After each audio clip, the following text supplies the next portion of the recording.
Assalamu alaikum everyone. Welcome back again with Muhammad Ali Jinnah. Hope you are well by the grace of Almighty Allah. Alhamdulillah, I'm fine by the grace of Almighty Allah, and hope that you enjoyed my previous classes. So in my previous classes, I've discussed about present as well as past tense. So today, inshallah, I'll discuss about future tense. So বন্ধুরা, চলো আমরা আজকে তাহলে future tense নিয়ে শিখি। তো আমি পূর্বের ক্লাসগুলোতে প্রেজেন্ট টেন্স, পাস্ট টেন্স নিয়ে আলোচনা করেছিলাম। আজ ইনশাল্লাহ আমরা ফিউচার টেন্স নিয়ে আলোচনা করব। তো ফিউচার টেন্স হলো যে ভবিষ্যৎকালে আমাদের যে কাজগুলো হবে সেগুলোই হলো আমাদের ফিউচার টেন্স। তো এই ভবিষ্যৎকালের মধ্যে আমরা জানি আবার চারটা প্রকার আছে। তো আমরা জানি এরকম সব টেন্সে চারটা করে প্রকার আছে: ইনডিফিনিট, কন্টিনিউয়াস, পারফেক্ট এবং পারফেক্ট কন্টিনিউয়াস। সো চলো আমরা এবার প্রথমে ফিউচার ইনডিফিনিট টেন্স নিয়ে শিখি। তো ফিউচার ইনডিফিনিট টেন্স হলো যে ভবিষ্যৎকালে কোনো কাজ সাধারণভাবে হবে বা ঘটবে এরূপ যদি বোঝায় তাহলেই আমাদের সেটা ফিউচার ইনডিফিনিট টেন্স হবে। যেমন আমি যদি বলি আমি স্কুলে যাব, তাহলে দেখো কাজটা আমাদের কিন্তু ভবিষ্যতে হবে, তাহলেই এটা আমাদের ফিউচার ইনডিফিনিট টেন্স হবে। এখন যদি বলি সে ইংরেজি শিখবে, তাহলে এই কাজটা কিন্তু ভবিষ্যতে হবে, তাহলে এটা আমাদের ফিউচার ইনডিফিনিট টেন্স হবে। অর্থাৎ যেই কাজগুলোর শেষে আমরা ব, বে, বেন, বো এরকম কোনো কথা পাবো, তাহলে আমাদের সেই টেন্সগুলো সাধারণত ফিউচার টেন্সে যাবে। তো দেখো আমি প্রথমে লিখে রেখেছি আমি ইংরেজি শিক্ষা দিব, তাহলে আমি ইংরেজি শিক্ষা দিব, তাহলে কাজটা ভবিষ্যতে হবে, তাহলে এটা ফিউচার ইনডিফিনিট টেন্স। এরপর আছে তারা ইংরেজি শিক্ষা করবে অথবা তারা ইংরেজি শিখবে, তাহলে যেহেতু কাজটা ভবিষ্যতে হবে তাহলে এই কাজটা আমাদের ফিউচার ইনডিফিনিট টেন্স। এরপর দেখো মিনা স্কুলে যাবে, মিনা স্কুলে যাবে, তো কাজটা ভবিষ্যতে, তাহলে এটা ফিউচার ইনডিফিনিট টেন্স। এরপর তুমি টিভি দেখবে। তো চলো এবার আমরা স্ট্রাকচারটা দেখে নেই যে ফিউচার ইনডিফিনিট টেন্সের স্ট্রাকচারটা কেমন হবে।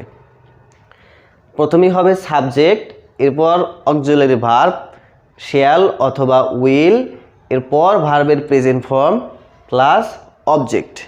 তো তাহলে আমরা এই স্ট্রাকচার অনুসারে যদি আমরা প্রথম এক্সাম্পলটা ট্রান্সলেট করি তাহলে কি দাঁড়ায়, আই শ্যাল, দেখো আই, আমরা তাহলে আই এখানে নেই আই, এরপর আমরা সাহায্যকারী ভাব যেহেতু দুইটা আছে শ্যাল অথবা উইল, তাহলে আমরা ইউজ করব হচ্ছে শ্যাল অথবা উইল। তো কখন আমরা শ্যাল ইউজ করব, কখন উইল ইউজ করব? আসলে যখন সাবজেক্টটা আমাদের আই এবং উই হবে, অর্থাৎ ফার্স্ট পারসন হবে, সেক্ষেত্রে আমরা শ্যালটা ইউজ করব, আর অন্য পার্সনের ক্ষেত্রে উইলটা ইউজ করব। তোমরা দেখো আই শ্যাল, অথবা যদি বলি আমরা ইংরেজি শিক্ষা দেব, তাহলে উই শ্যাল, আমি ইংরেজি শিক্ষা দেব আই শ্যাল, আমরা ইংরেজি শিক্ষা দেব উই শ্যাল। তাহলে আই শ্যাল টিচ, শিক্ষা দেওয়ার ইংরেজি আমরা জানি কি teach, TEACH, teach, I shall teach. তো এখন কি আমাদের অবজেক্ট ছিল কি ইংরেজি, তাহলে ইংলিশ,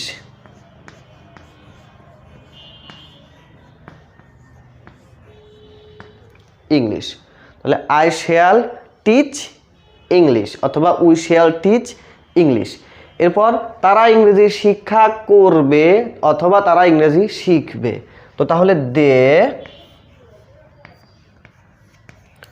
দে, এরপর দের সাথে কি যাবে, সাহায্যকারী ভাব উইল যাবে, দে উইল, কারণ আমরা জানি ফার্স্ট পারসন হলে শ্যাল হবে, অন্য পারসন হলে উইল হবে। তাহলে দে উইল, শিক্ষা করার ইংরেজি কি লার্ন,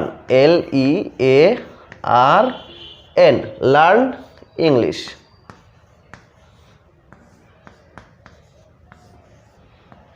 তাহলে দেখো দে উইল লার্ন ইংলিশ। এখন যদি বলি মিনা স্কুলে যাবে, তাহলে কেমন হবে, আমাদের প্রথমে মিনা, এরপর দেখো মিনার পর আমরা কি দেবো, মিনার সাথে সাহায্যকারী ভার্ব অবশ্যই উইল, তো Meena will go to school.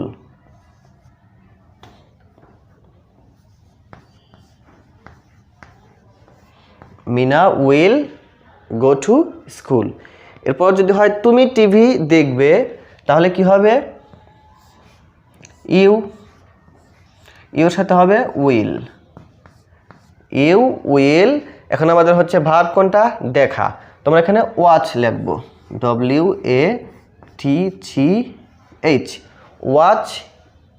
এরপর টিভি অথবা টেলিভিশন, টিভি অথবা টেলিভিশন। তো আমাদের এটা হাবোধক হয়ে গেল। তো আমরা এখন যদি না বোধক করি তাহলে কেমন হবে? আমরা জানি সব টেন্সের একই নিয়ম, সাহায্যকারী ভার্বের পর শুধু একটা নট বসিয়ে দেব। তাহলে যদি হয় আমি ইংরেজি শিক্ষা দিব না, আমি ইংরেজি শিক্ষা দিব না, তাহলে কি হবে? তাহলে আমাদের হয়ে যাবে আই শ্যাল নট টিচ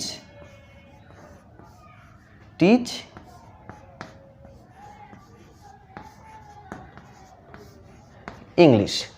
তো এখন যদি হয় তারা ইংরেজি শিক্ষা করবে না, তাহলে আমাদের কেমন হবে? তারা ইংরেজি শিক্ষা করবে না, তাহলে হয়ে যাবে they will not learn English. They will not learn English. তো এখন যদি হয় মিনা স্কুলে যাবে না, মিনা স্কুলে যাবে না, তাহলে কি হবে? Mina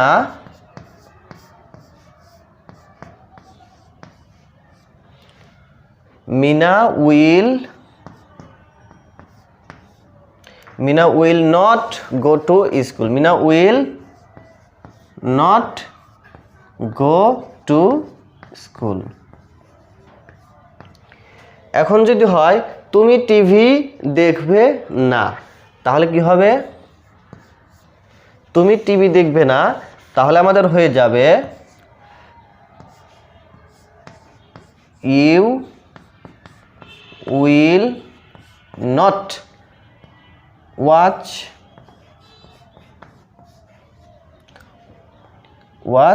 TV or television. তো বন্ধুরা এটা আমাদের নাবোধক হয়ে গেল। তো এখন যদি আমরা এটাকে প্রশ্নবোধক করতে চাই, অর্থাৎ ইন্টারোগেটিভ, তাহলে আমাদের কেমন হবে? তাহলে আমরা জানি সব টেন্সে একই নিয়ম, তাহলে শুধু সাহায্যকারী ভার্বটা, অক্সিলারি ভার্বটা সাবজেক্টের পূর্বে বসিয়ে দেব। তাহলে যদি এমন হয় আমি কি ইংরেজি শিক্ষা দিব, যদি এমন হয়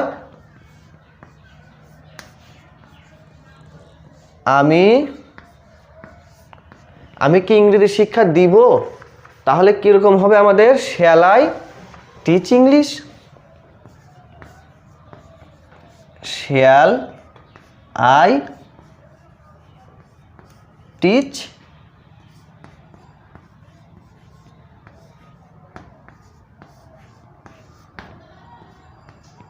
তাহলে বন্ধুরা দেখো শ্যাল আই টিচ ইংলিশ। এরপর যদি হয় আমি কি ইংরেজি শিক্ষা দিব না, যদি আমরা নাবোধক করি এবং প্রশ্নবোধকও করি তাহলে কেমন হবে? শ্যালের সাথে আমরা নটটা আগেও বসাতে পারি, পরেও বসাতে পারি, অর্থাৎ শ্যাল নট আই, যেটাকে আমরা সেন্ট বলে থাকি। তো shall not I teach English অথবা shall I not teach English. তো এখন যদি হয় তারা কি ইংরেজি শিখবে, অর্থাৎ তারা কি ইংরেজি শিখবে, তাহলে আমাদের কি হবে? অবশ্যই উইলটা সাবজেক্টের আগে চলে আসবে, অর্থাৎ তখন হয়ে যাবে উইল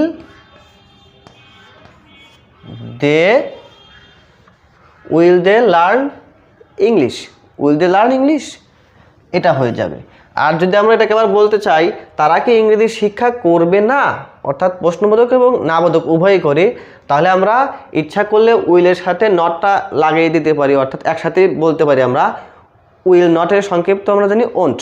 তো ওন্ট দে লার্ন ইংলিশ, তারা কি ইংরেজি শিখবে না, অথবা will they not learn English. তবে স্পোকেনের ক্ষেত্রে আমরা ওন্ট বলবো, অর্থাৎ উইল নটটা প্রথমেই বলবো, তাহলে আমাদের ভালো হবে।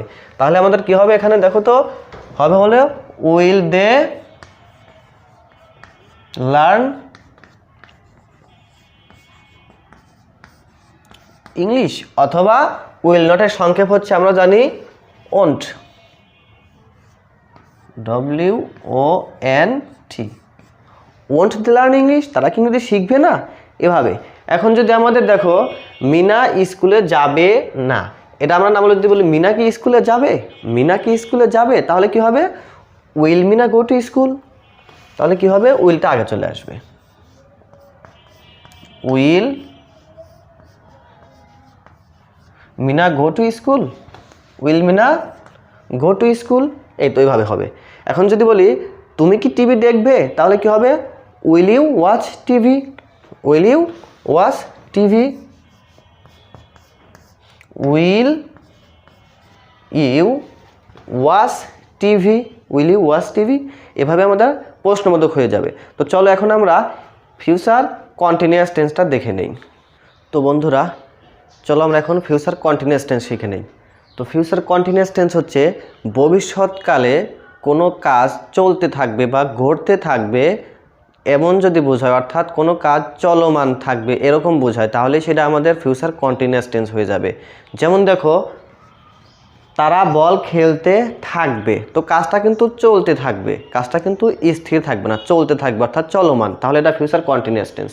আমি ঘুমাতে থাকবো অথবা ঘুমাইতে থাকিব, আমরা চলিত রূপ বা সাধু রূপ যেটাই বলি না কেন। এরপর সে বাংলা পড়তে থাকবে অথবা পড়িতে থাকিবে, আমরা যেটাই বলি। তো দেখো কাজটা কিন্তু ভবিষ্যতে চলতে থাকবে, তাহলে এটা আমাদের ফিউচার কন্টিনিউয়াস টেন্স। তুমি বলতে পারো আমরা মাছ ধরিতে থাকিব, সে গান গাইতে থাকিবে, আমি গাড়ি চালাইতে থাকিব, এমন যদি হয় তাহলে এগুলো আমাদের future continuous tense.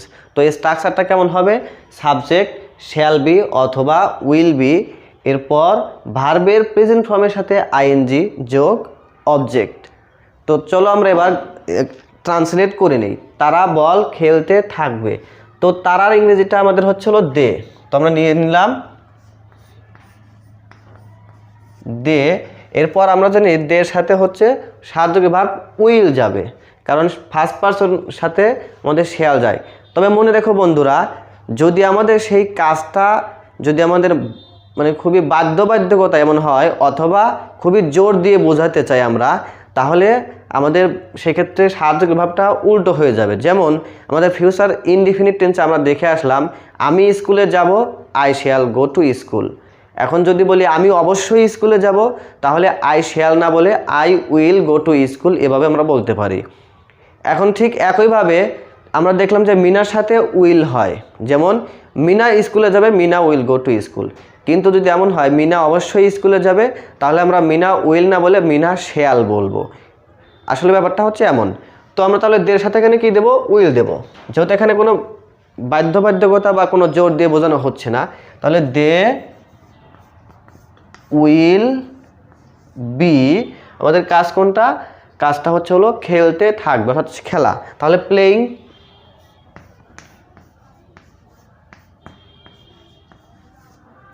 They will be playing. এরপর দেখো আমি ঘুমাতে থাকবো, তাহলে কি হবে I shall be sleeping, I shall B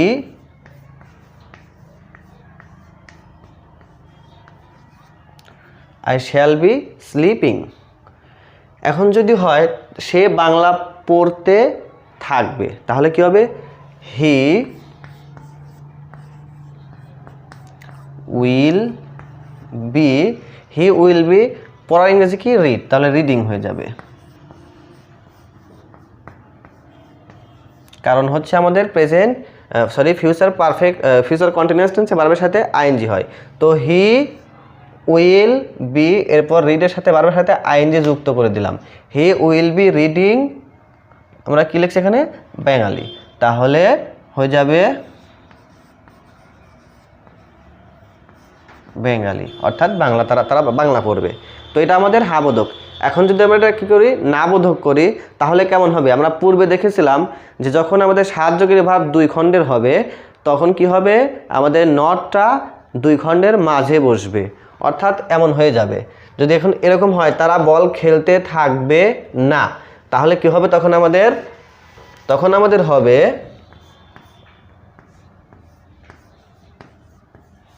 they will not be playing.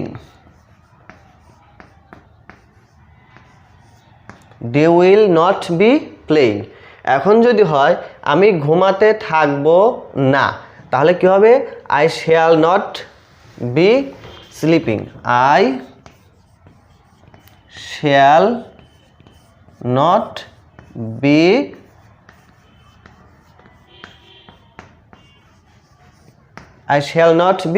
Sleeping. এখন সে বাংলা পড়তে থাকবে না, তাহলে কি হবে? He will not be reading Bengali. He will not B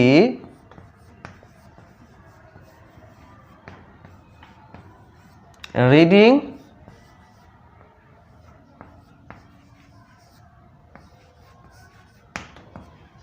he will not be reading Bengali। তো আমরা এটা করে নিলাম না বোধক। তো এখন যদি আমাদের প্রশ্নবোধক হয় তাহলে কেমন হবে?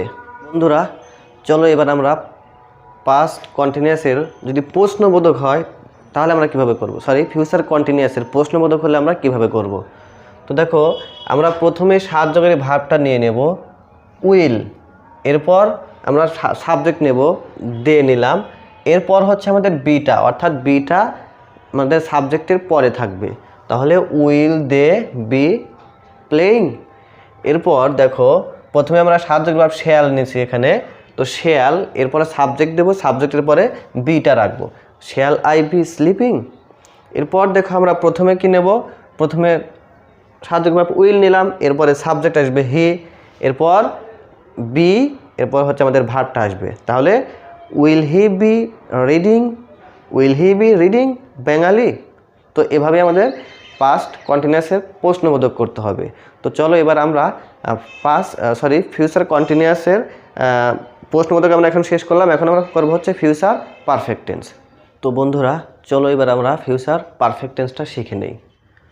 তো আসলে ফিউচার পারফেক্ট টেন্সটাও দুইটা টেন্সের কম্বিনেশন, অর্থাৎ ভবিষ্যৎকালে দুটো কাজের মধ্যে যেই কাজটা আমাদের প্রথমে হবে সেটা হবে ফিউচার পারফেক্ট টেন্সের গঠন অনুসারে, আর যেটা আমাদের পরে হবে সেটা হবে ফিউচার ইনডিফিনিট টেন্স অথবা প্রেজেন্ট ইনডিফিনিট টেন্সের গঠন অনুসারে।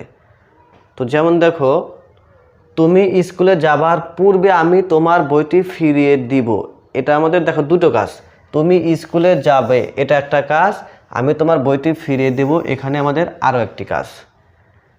এরপর দেখো, সে আসার পরে তুমি বাড়ি থেকে বের হবে, এখানে তাহলে সে আসবে এটা একটা কাজ, তুমি বাড়ি থেকে বের হবে আরও একটা কাজ।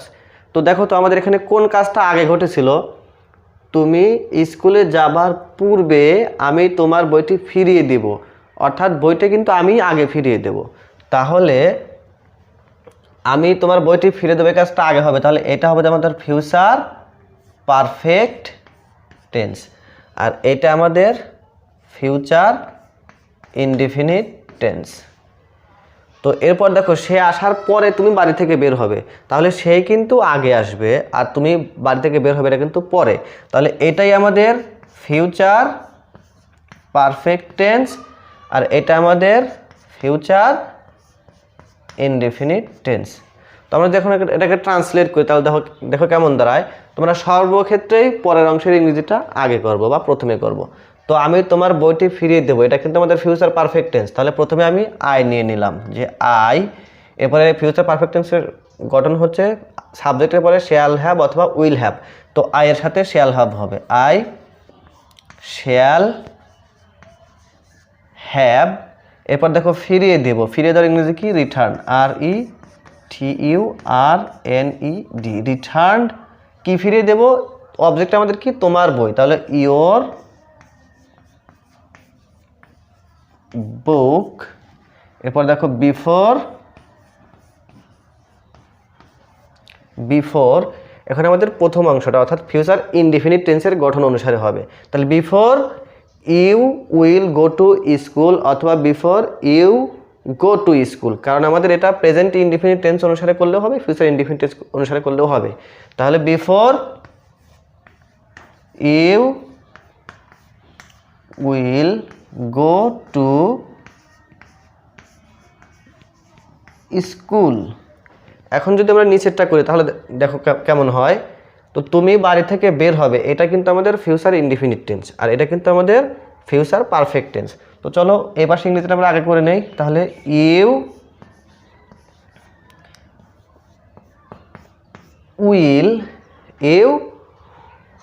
উইল বাড়ি থেকে বের হতে, তাহলে left LEAVE leave. You will leave home, leave মানে বের হওয়া, লিভ মানে ত্যাগ করা। তাহলে you will leave home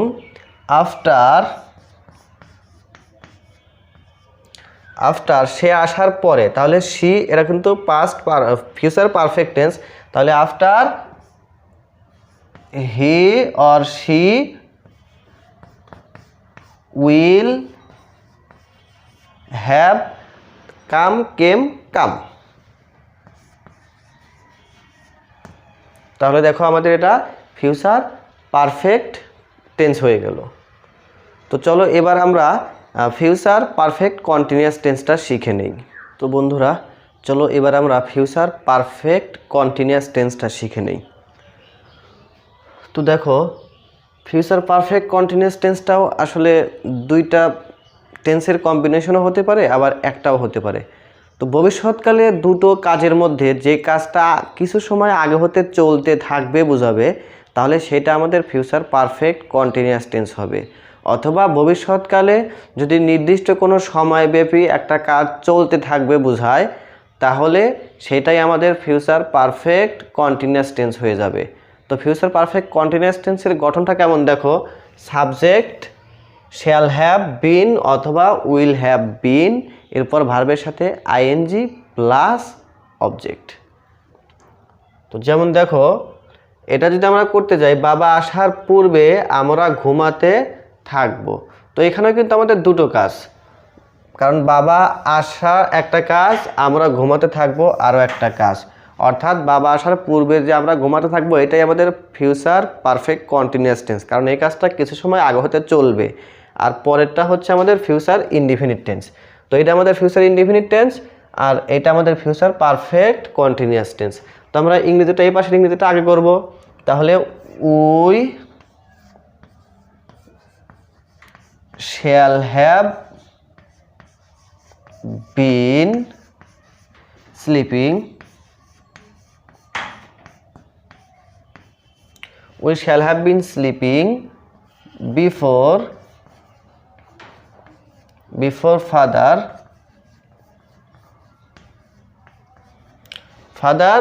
will come,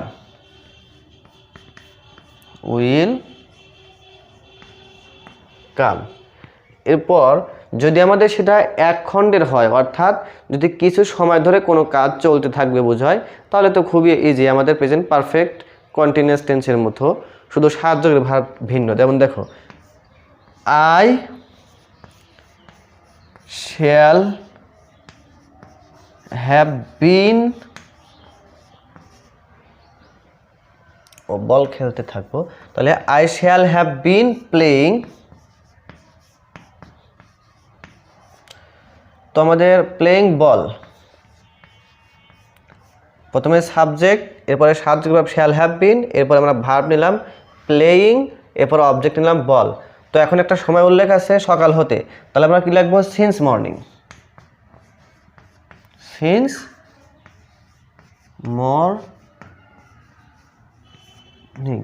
তো এটা যদি আমাদের না বোধক হতো যে আমি সকাল হতে বল খেলতে থাকবো না, তাহলে আমাদের কেমন হতো আই শ্যাল, এইখানে হতো আমাদের not, I shall not have been playing ball since morning।